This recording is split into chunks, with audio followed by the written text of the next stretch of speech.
I saved for 2 years to legally change my name because my mother gave me the most ridiculous name any human being has ever had to carry. My legal name was Giggles, not a nickname, not short for anything. Just Giggles, printed right there on my birth certificate like it was a perfectly normal thing to name a human child. And I wasn't even the worst off. My older brother's legal name is Snuggles. My sister is Twinkle. My half-sister from mom's second marriage is Sprinkle. And my little half-brother is legally officially on government paper named Pudding. Mom's defense, which she has repeated to us roughly 10,000 times, is that she wanted her children's names to make people smile. She said ordinary names are forgettable, and our names would give us personality before we even walked into a room. She was right about that last part, just not in the way she imagined. Every single school year started the same way. Teacher reads the roll call, gets to my name, pauses, looks up from the sheet like she's checking if it's a prank, and then says, Giggles, while 30 kids explode laughing. By 4th grade, I stopped raising my hand and just stared at my desk until it was over. My brother Snuggles had it worse. He's 6'2" now, plays rugby, works construction. Imagine a foreman yelling Snuggles, grab the lumber in front of an entire crew. He told me that in middle school, a group of boys pinned him against a locker and kept calling him Snuggly Bear until he cried. He was 12. He went to court the week he turned 18 and legally became Vincent. Mom didn't speak to him for 3 months. She told everyone in our family that he'd rejected her love and that she didn't recognize the stranger living in her house. Over a name. She grieved it like an actual death. My sister Twinkle went through absolute hell. Boys in her grade created a fake Instagram account called Twinkle Twinkle Little Star and posted edited photos of her face on baby nightlight products. She came home sobbing every day for weeks.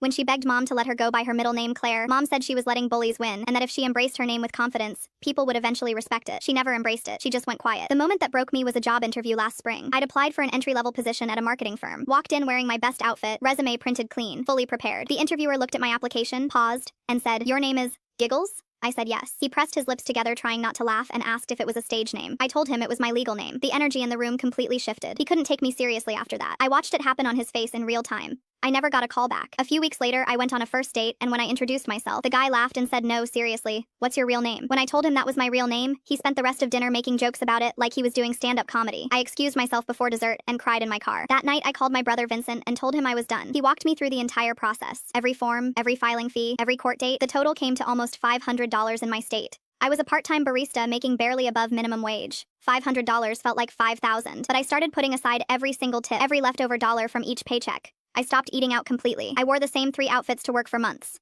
I picked up every closing shift nobody else wanted. My half-sister Sprinkle is 9 and already begging Mom to let her go by her middle name, June. Mom gave her the same speech she gave Twinkle. Embrace it. Be proud. Stand out. Sprinkle told me last month that she hates going to school. My half-brother Pudding is only 4. He doesn't understand yet why kids at daycare laugh when the teacher says his name during circle time, but I know exactly what's coming for him because I lived every single year of it. Last month, I stood in front of a judge who asked me to confirm I wanted to legally change my name from Giggles to Nora. I said yes before he finished the sentence. Nora was my grandmother's name. Mom had stuck it in my middle name like an afterthought, probably because it was too ordinary.